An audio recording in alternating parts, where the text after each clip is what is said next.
The night was colder than anyone could remember. Snow fell heavy from the dark sky, covering the streets in a thick white blanket.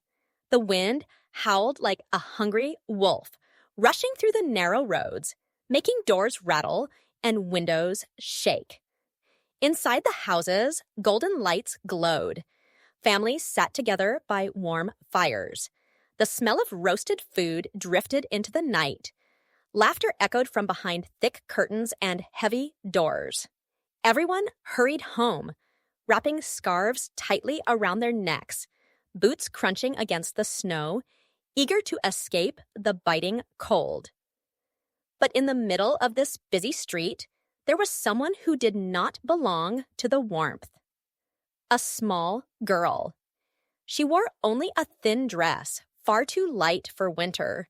Her hair was wet with snow, her cheeks frozen red, and her tiny hands clutched a bundle of matches tied together with string. She had no hat, no gloves, and worst of all, no shoes. Her bare feet pressed against the icy ground, turning red, almost blue. Every breath she took rose like a little cloud in the frozen air.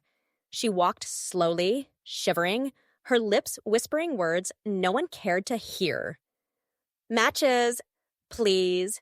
Would you buy some matches?" But people rushed past her without looking.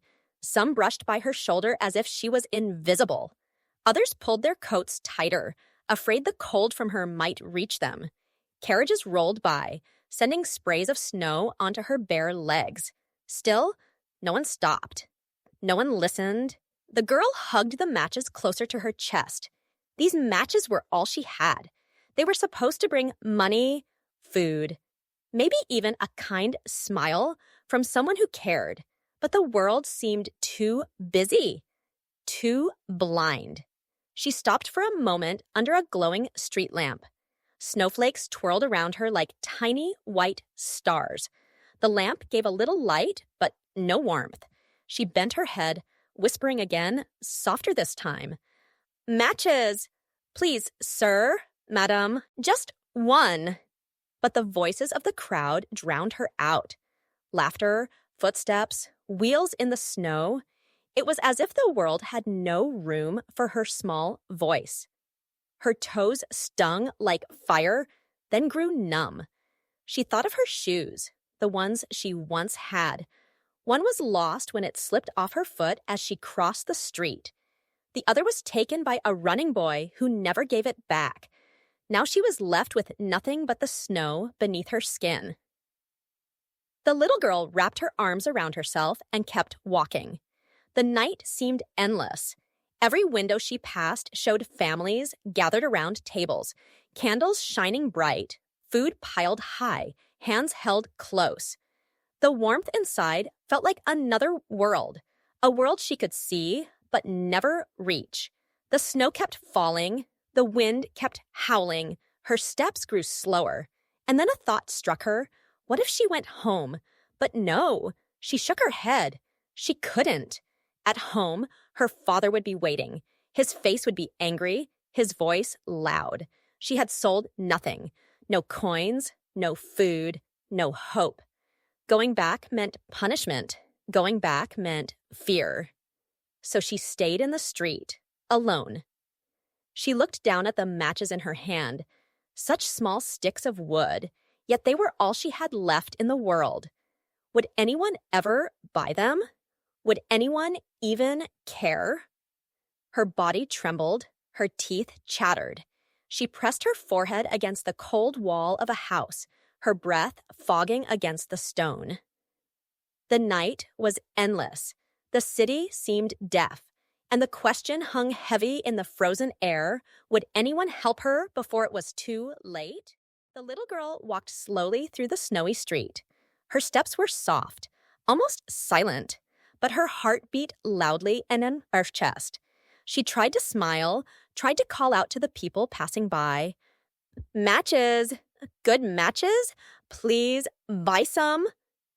Her voice was small, weak against the noise of horses, bells, and laughter. Nobody turned to look at her. A woman passed, holding a basket full of bread. A man in a tall coat hurried by, carrying gifts wrapped in shiny paper. Children laughed as they were pulled along in sleds, their cheeks pink from the cold. But for the little girl, there was no bread, no gifts, no laughter, only the sharp bite of the freezing air. She stopped in front of a big shop window. Inside, candles glowed bright. A Christmas tree sparkled with decorations, and children clapped their hands in joy. She pressed her nose against the glass, her breath fogging the window. For a moment, her eyes shone with wonder. She wanted to stay there forever, but she knew she couldn't. Her feet ached, her fingers stiff as ice. The matches she held felt heavier and heavier, though they were so light. She thought, if only someone would buy just one match. It could mean food. It could mean a little warmth. But no one did. The sky grew darker. The snow kept falling. The streets became quieter as people disappeared into their homes. Warm lights burned in every window she passed, but none of them opened for her. She was outside, always outside. The girl hugged herself tighter, trying to stop the shivers that shook her small body. She whispered into the night, as if hoping the stars might hear, "Please, someone, please." But the only answer was the cold wind blowing through the street. The little girl stumbled along the street, her bare feet sinking into the deep snow. Each step sent a sharp pain shooting through her body, as if the ground was made of glass and needles. Her toes were swollen and red, and the skin felt cracked and raw. Sometimes she lifted her feet quickly, as though stepping on burning coals, but the snow was everywhere, and there was no escape. It had not always been this way. Earlier that very day, she had worn shoes. They were not fine shoes, nor new ones. They had been her mother's ones, and were far too large for her tiny feet. They slipped and flapped as she walked, but at least they had been something between her skin and the bitter ice. She had been grateful for them. Now, even those were gone. She remembered how quickly it had happened. In the middle of the busy street, one shoe had slipped off. It was the larger one, loose and heavy. She bent at once to pick it up, but before her fingers could touch it, heavy boots trampled down. The shoe was pressed into the snow, kicked, and swept away by the endless stream of people. In only a few seconds, it had vanished completely. Her heart had raced as she clutched the one remaining shoe, but even that small comfort did not last. A boy came rushing past. His clothes were ragged, his hair messy, his grin wide and careless. He darted forward and snatched the shoe from her hand.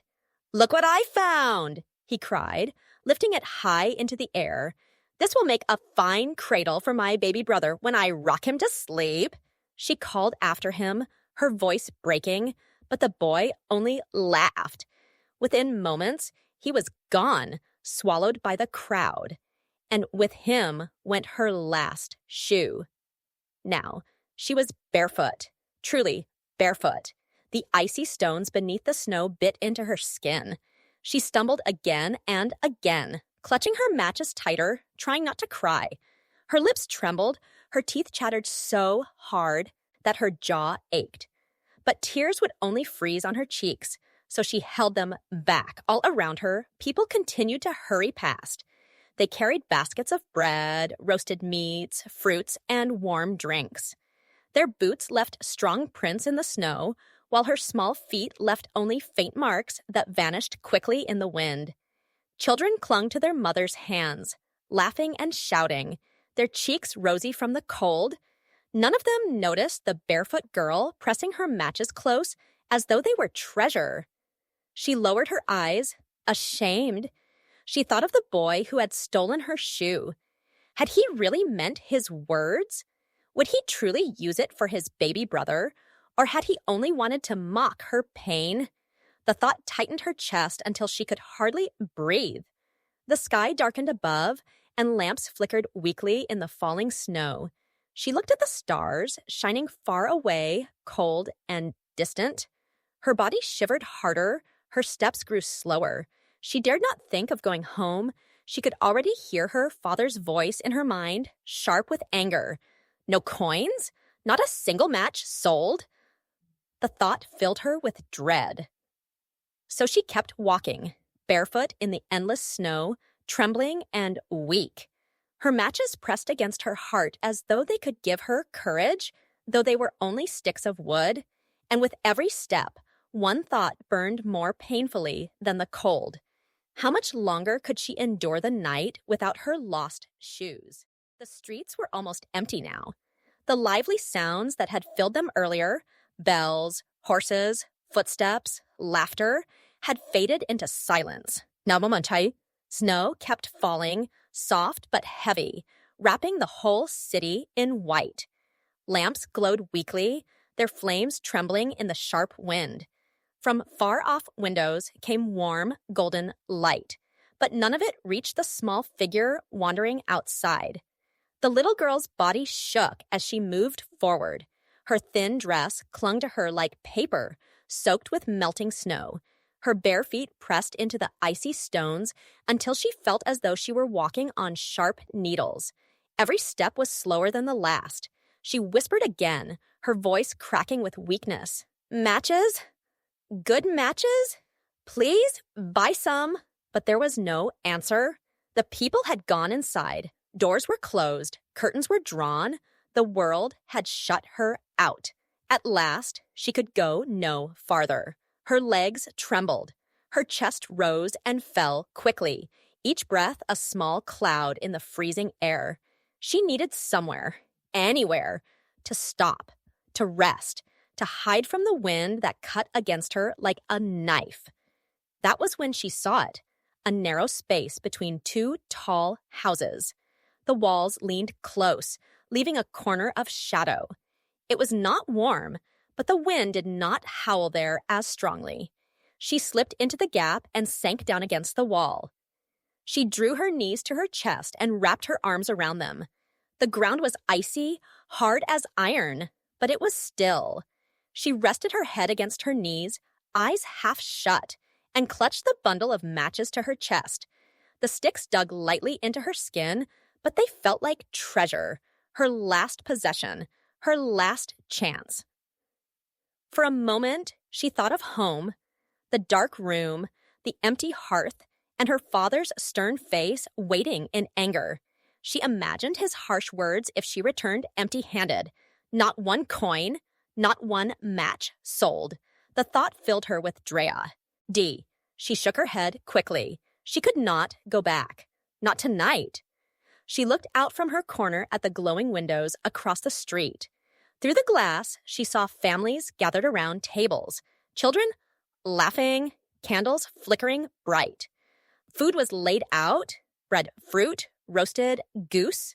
Her stomach twisted painfully, and she pressed her matches tighter against her chest as if to stop the ache. The bells of a church rang slowly in the distance. Somewhere beyond the rooftops, faint voices rose in song. A Christmas hymn drifted through the night, soft and sweet. It was beautiful, but it only deepened her sorrow. That music belonged to others, not to her. Snowflakes fell steadily, dusting her hair and shoulders until she looked crowned in white. Her body trembled violently, her teeth chattering until her jaw hurt. She curled tighter against the wall, wishing she could disappear into herself, wishing for warmth that would not come. Her eyes dropped to the matches in her hand, plain, simple sticks of wood, but inside them was fire. Inside them was light. They were small, but they held a secret power. Power to fight the dark, to chase away the cold, even if only for a moment. A thought flickered in her mind. What if I struck one? Just one match. Her hands shook at the idea. What if her father discovered it? What if someone saw her wasting them? But the cold pressed harder into her bones, and her body begged for relief. She stared at the bundle, her heart beating quickly. The question filled her more and more, drowning out every other thought. Should she dare to light the first flame? The little girl sat in the narrow corner between the two houses, her body trembling like a leaf in the storm. Her arms clutched her knees tightly, but no matter how small she made herself, the cold crept in. It bit her fingers, crawled into her bones, and seemed to freeze even her breath. Her bundle of matches pressed against her chest, sharp but comforting. They were the only thing she still had. She lowered her gaze to them, dozens of tiny sticks, bound together by a thin string. Such small, simple things. Yet she knew that each one carried fire within it. A fire that could give warmth, moton, even if only for a moment. Her hands shook as she thought. What if I light one? Just one? She hesitated, her father's voice echoing in her mind. Not one wasted. They must be sold, every single one. She squeezed her eyes shut, afraid. But the pain of the cold was stronger than the fear. Her body could not bear it any longer. With trembling fingers, she pulled a single match from the bundle. Her hands were so stiff that she nearly dropped it. She pressed the tiny stick against the rough wall beside her. The sound was soft, a scratch, quick and fragile. Then came the flame. It leapt up bright and golden, a tiny sun in the darkness. The girl's eyes widened. She had never seen anything so beautiful. She cupped her hands around it, guarding it from the wind. For the first time that night, warmth touched her skin. It was small, so small, but it felt like a miracle. And in that light, she saw something more. The flame glowed brighter, and before her eyes appeared the image of a great iron stove. Its doors were open, and inside burned a strong, roaring fire. The heat spread out, wrapping her in comfort. She stretched her frozen hands toward it, feeling the warmth sink deep into her skin. Her cheeks glowed, her shivers eased, and for a moment, she believed she was safe. Her lips part, ed in a soft sigh. She wanted to stay there forever by that stove, basking in its heat. Her hands stretched farther, reaching for the flames, but then, pff, the match went out. The vision disappeared. The stove was gone. The light, the warmth, everything faded, leaving only the dark, the snow, and the bitter cold pressing against her once more. She gasped and pulled her arms back, staring at the small black stick in her hand. Her heart ached. She wanted the flame back. She wanted that warmth again. She looked at her bundle of matches, her eyes shining with both fear and longing. Should she dare to strike another? Would it bring back the stove, the comfort, the miracle she had just lost? Her hands shook harder. Her breath came quickly, small clouds rising into the frozen air. Around her, the street was silent. The lamps flickered faintly. The houses glowed warmly. But in her little corner, she sat alone, with only the memory of that one bright flame. She pressed the burnt match against her chest, closing her eyes. For a few seconds, she pretended she could still feel the heat. She tried to hold onto it, tried not to let it slip away, but the cold crept in again, merciless as ever, and the question grew louder, pounding inside her heart. Could another flame bring back the warmth she longed for, or would it vanish just as quickly? The little girl stared at the charred stick in her hand. It was black, useless, cold. The warmth was gone, but the memory of it still clung to her. She longed for more. She looked at the bundle of matches, and her small fingers trembled with both fear and desire. Slowly, carefully, she pulled out another. She pressed it against the wall and struck it. Scratch! The flame leapt to life again, bright, golden, alive. Her eyes widened as warmth spread through her frozen fingers. But this flame did more than glow. It painted the world with magic. In the flicker of light, a great feast appeared before her. A table stretched wide, covered with a shining white cloth. On it lay plates and dishes filled with food. There was roasted goose, golden and crisp, its delicious smell filling the air. There were fruits and cakes, steaming bowls of soup and shining cups of drink. The table sparkled with silver spoons and glasses that glowed like crystal. Her mouth watered, and her stomach ached with hunger. She reached forward, her small hands trembling with hope. She imagined the taste of the warm food, imagined chewing and swallowing, imagined the joy of being full for once. Her eyes glistened. For a moment, she forgot the cold, forgot the street, forgot the world. She was no longer alone in the snow. She was sitting at the feast, part of the celebration. But then the flame burned out. The light vanished. The table, the food, the warmth, all gone. She sat in the dark again, snow falling on her thin shoulders. Only the empty street remained, and the hunger returned sharper than before. She clutched her belly, pressing hard, wishing the vision had lasted longer. Her heart pounded. She couldn't stop now. She needed the magic again. She struck a third match. Psh! The flame flared, brighter than before, and this time the light opened a window to wonder. Before her eyes rose a tall Christmas tree covered with thousands of candles. Its branches stretched high into the sky, shining with glass ornaments that glittered like stars. Tiny golden bells rang softly, and ribbons fluttered down. It was the most beautiful tree she had ever seen. Her breath caught. She gazed up, her eyes wide, her face glowing in the candlelight. The tree towered above her, higher and higher, until it touched the heavens. She had never seen such beauty, never dreamed such joy could exist. She reached upward as if her fingers could touch the glowing ornaments, as if she could hold on to the sparkling tree forever. But once more, the flame faded. The light vanished. The tree rose higher, drifting into the sky until it became only a star shining above. The match burned down, leaving her in the cold darkness again. Her small body shook with both sorrow and wonder. Each flame gave her magic. Each flame brought hope. But each flame also disappeared.